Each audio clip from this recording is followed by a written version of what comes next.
ممكن اقول لك 5 اسباب تخليك تشتري اللايت 3 من ميبرو.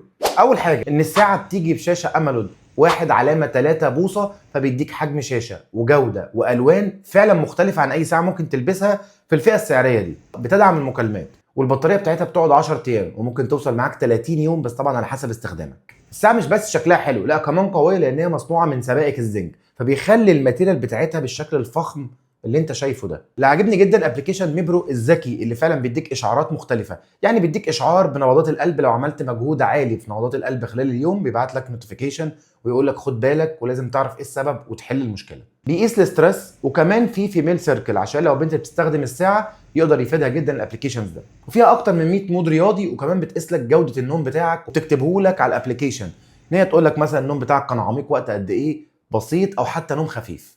كل ده من خلال الابلكيشن وخلال الساعه الميبرو. في نقطه مهمه جدا عايز الفت انتباهك ليها، لو الساعه مش ضمان الوكيل اللي هو اتصال، خد بالك لان ده تقابلك مشكله وانت بتشغل الساعه. مجرد ما تربطها بالابلكيشن لو هي مش مدعومه من خلال الوكيل، فبالتالي الساعه مش هتشتغل معاك، هتشتغل معاك مجرد ساعه رقميه بتوريك الوقت، لكن ولا هيجي لك اشعارات ولا حتى هتعمل اقتران بالابلكيشن. فخد بالك. انا تقريبا عديت ال5 مزايا، وصلوا تقريبا ل8 او 9. لو عجبك الفيديو ما تنساش تعمل لايك وشير. باي باي.